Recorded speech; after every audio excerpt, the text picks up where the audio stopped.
Então vamos lá. A gente tem aqui essa questão da pirâmide centralizada, que basicamente é leia N, né, e desenha uma pirâmide centralizada, e aí ele coloca esse desenho aqui de exemplo.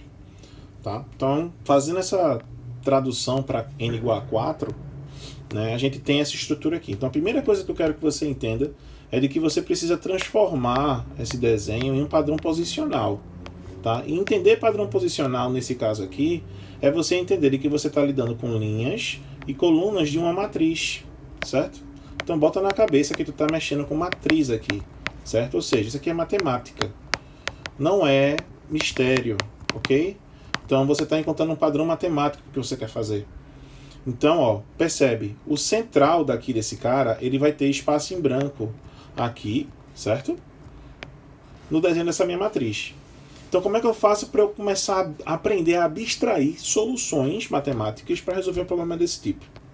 Então, ó, isso aqui é um método que eu faço para poder fazer esse exercício de abstração, tá? Você passa por 4 etapas. Você entende a situação, quem são os sujeitos da situação, quem é a ação, qual é a ação que vai ser feita e qual é o resultado esperado, tá?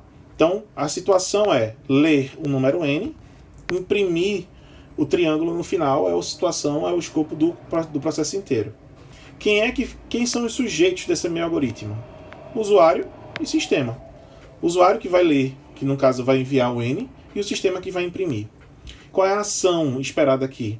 Encontrar um padrão posicional para imprimir as estrelas na tela. E o resultado final é o triângulo centralizado para o usuário visualizar. E aí, para a gente poder seguir com isso, a gente faz a terceira etapa. Né? A gente fez aqui o desenhozinho da matriz, colocamos aqui essa metodologia de entender essas 4 etapas, e agora a gente vai seguir para essa etapa aqui específica. Ó, isso aqui é um diagrama de estado, tá? Isso aqui é um diagrama de estados. Beleza? Primeira coisa que a gente faz, o programa inicia e mostra a mensagem para o usuário. O usuário vai e digita o valor de n e dá Enter. Quando ele dá Enter, o algoritmo vai fazer a leitura de n, vai encontrar os padrões posicionais, e aí ele vai imprimir ou estrela, ou ele vai imprimir o espaço vazio. E aí, ó, esse espaço vazio é esse cara aqui, ó. Tá bom?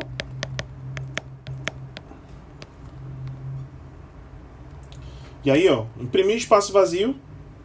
Ao final, o usuário vai visualizar o triângulo e o programa acaba. Ok? Dito isso, agora a gente precisa transformar essa visão para encontrar os padrões posicionais. Então vamos lá, para a gente dar sequência. Quando a gente olha para essa matriz aqui, a gente tem a primeira visão, né, que a gente precisa ter aqui, é de que quando a gente está trabalhando com laços de repetição e laços alinhados, que é um tópico de condicionais, certo? De estruturas de repetição, a gente tem que entender que a gente lida com linhas e colunas na hora que a gente está fazendo desenho. E aí, a visão vertical é a visão da linha e a visão horizontal é a versão da coluna, certo? Então aí quando a gente tem essa estrutura em específico, agora a gente vai ter que observar como é que ele está se comportando. O laço vai fazer o posicionamento inicial, certo? Da primeira linha, e ele vai, ó, saltando de casa em casa até chegar no último. Quando ele chega aqui, a iteração encerra e a gente vem para a segunda linha.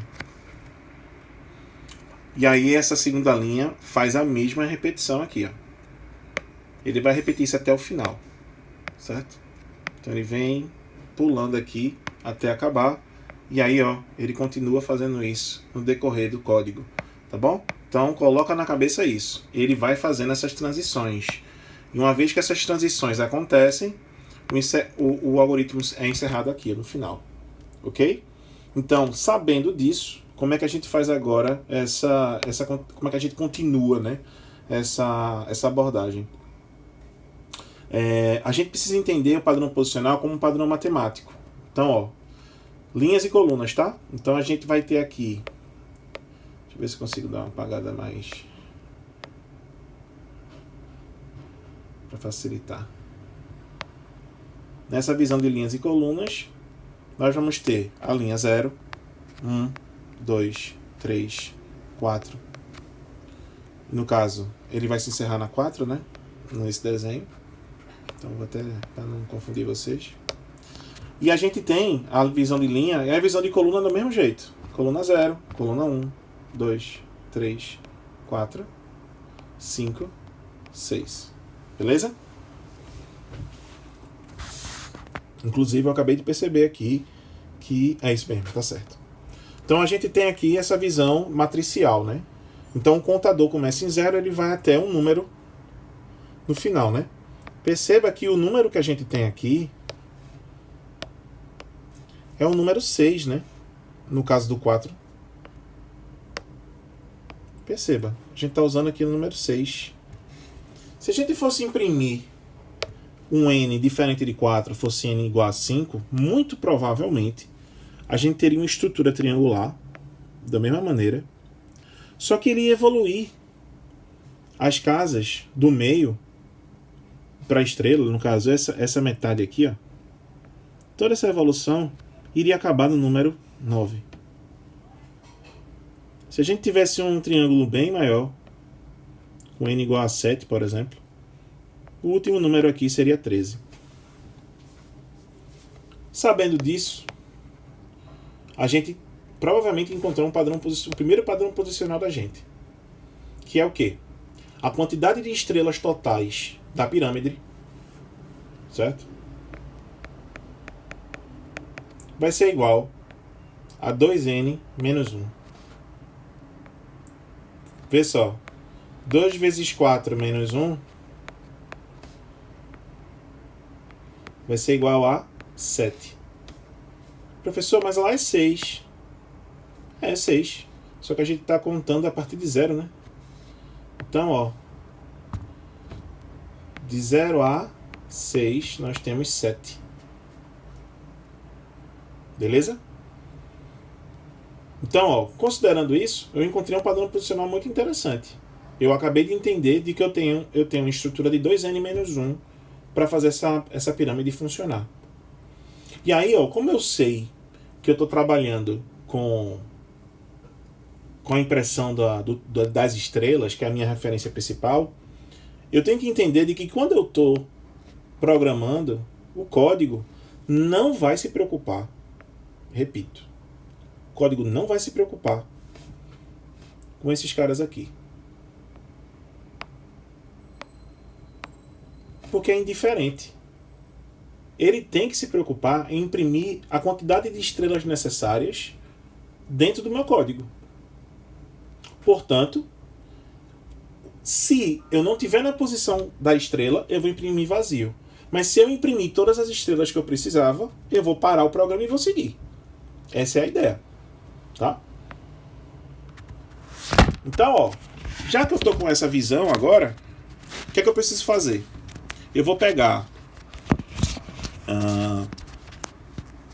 a referência de entender quantos números eu vou precisar para poder fazer com que as estrelas sejam colocadas em cada linha, né? Então percebe o negócio. Aqui eu tenho uma estrela, aqui eu tenho duas, aqui eu tenho 3 estrelas, perdão. Eu tenho uma estrela aqui, eu tenho 3 estrelas nessa linha, eu tenho 5 estrelas aqui e eu tenho 7 estrelas aqui. Olha que interessante. A gente encontrou um padrão, um outro padrão posicional aqui, que é relacionado às estrelas. Por linha. Então, ó, vê. Na linha 1, 1 estrela. Na linha 2, 3 estrelas. Na linha 3, 5 estrelas. Na linha 4, nós temos 7 estrelas. Qual é a relação desses carinhas aqui? Certo? Como é que eu faço para 2 virar 3, 3 virar 5 e 4 virar 7? É a mesma estrutura da quantidade total de estrelas que eu tenho que ter dentro da minha pirâmide. Então, ó, 2 vezes linha menos 1.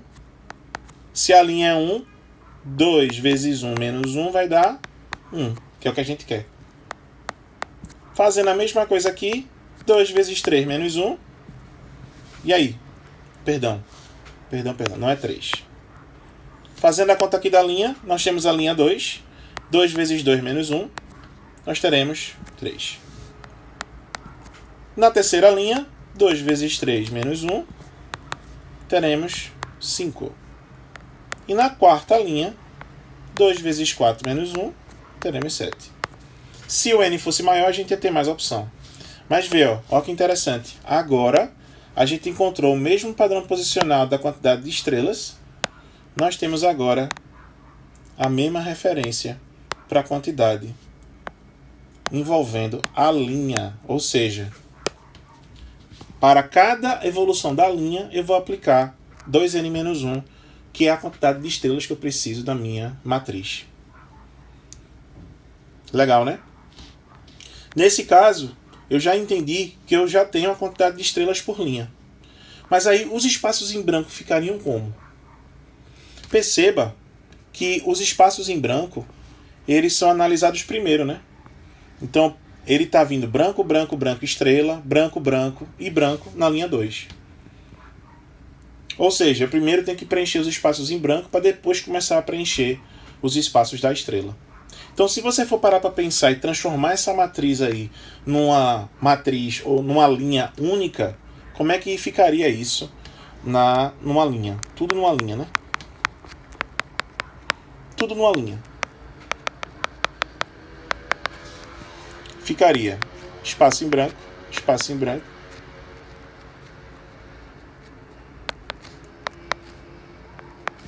asterisco.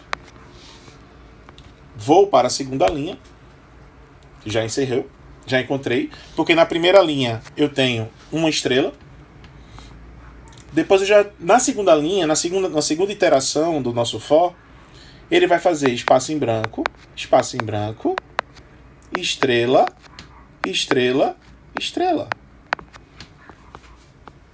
Na segunda linha, na terceira linha, vai ser como? Espaço em branco, certo? Que é o que ele precisa. Veja, estou replicando só o que está aqui, tá? Ele vai ter um espaço em branco, estrela, estrela, estrela, estrela. Certo? E depois, na outra linha, ele imprimir de novo todas as estrelas aqui. E aí a gente ia ter tudo numa linha só. Essa é a perspectiva que ele está entendendo na hora de fazer a sequência de posicional, tá? Isso aqui não é uma analogia. É assim que o código vai se comportar. Agora, fica tudo numa linha e a gente que precisa quebrar essa linha para a visualização ficar boa, né? Então, agora que eu encontrei o posicional, vamos agora para código, né? Então eu vou ser bem direto aqui para a gente não perder tempo, mas aí eu vou escrevendo e vou explicando. Vê, no C a gente tem que se preocupar com a inclusão das bibliotecas, mas se você estiver usando outra linguagem, você faz de acordo com o que você está fazendo, certo? Então, eu tenho aqui meu N, tá? E aí, eu vou já botar N igual a 4 para facilitar, mas você vai ter que fazer printf, certo? Vai ter que fazer o scanf aqui também, para poder pegar o valor de N, etc. E aí a gente tem que entender agora qual é o primeiro passo. O primeiro passo da gente é desenhar, certo? O nosso algoritmo. É entender como ele vai se comportar. Eu preciso primeiro me preocupar com a quantidade de elementos que eu estou trabalhando. A gente viu que são linhas, né? Então, eu tenho 4 linhas, que é a quantidade do meu N, né? Obviamente que para a nossa conta funcionar, a gente não vai poder usar N igual a 0, porque senão vai ficar menos 1. E aí a gente coloca N igual a 1, e o nosso laço ele vai encerrar quando o N for exatamente o valor que foi digitado. Então, eu preciso me preocupar com a quantidade de linhas. Eu vou botar aqui linha igual a 0. Quando linha for linha igual a 1, quando a linha for menor ou igual a n, eu encerro. E até lá, linha mais. Sabendo que eu estou trabalhando agora com essa quantidade de linhas todas, eu preciso entender quantas estrelas eu vou ter em cada linha. E a gente sabe que a quantidade de estrelas é 2n menos 1, onde n é a linha. E os espaços em branco, hein? Como é que a gente faz para analisar? Pessoal, ele imprime três espaços em branco aqui. Ele imprime 2 espaços em branco aqui. E ele imprime 1 espaço em branco aqui. Se você pensar direitinho, para os espaços em branco, a gente vai ter na linha 1, a gente vai ter 3 espaços em branco. Na linha 2 eu vou ter 2 espaços em branco. Na linha 3 eu vou ter 1 espaço em branco. Na linha 4 eu vou ter nenhum espaço em branco. Ou seja, se eu faço n, que foi digitado pelo usuário, menos 3, se eu faço n menos a linha, eu vou ter 3, eu vou ter 2, no caso 4 menos 1, vou ter 4 menos 2, aqui eu vou ter 4 menos 3, e aqui eu vou ter 4 menos 4. Encontrei exatamente o que eu precisava. Então, ó, basicamente aqui a gente vai continuar com essa quantidade de linhas aqui e espaços em branco. Então a gente percebeu que os espaços em branco têm essa relação de n menos linha, né? Então, ó, se eu tenho a relação de n menos linha, tá? Agora eu entendi o que é que eu preciso fazer para imprimir a quantidade de espaços em branco que vem primeiro, né? Então, eu vou botar aqui os espaços como sendo n menos a linha. Tá bom? E aí, ó, como é que eu faço? Primeira coisa, eu me preocupo com a quantidade de estrelas, que no nosso caso aqui vai ser 2 vezes a linha menos 1. E os espaços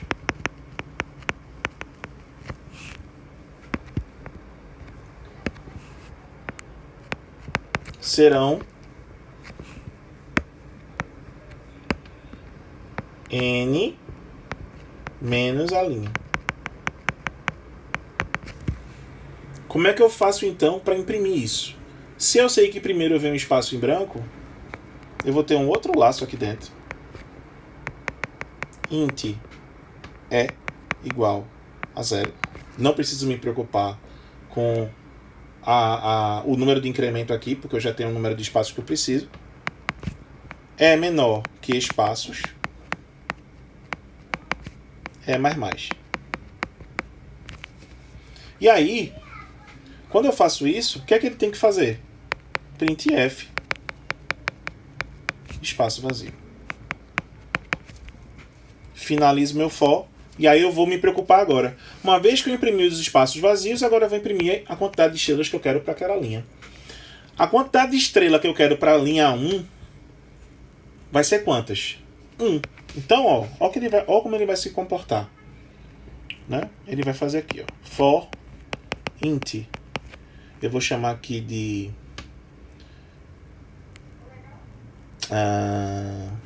eu vou mudar aqui o nome da variável, tá? Para facilitar. Eu vou deixar para estrela.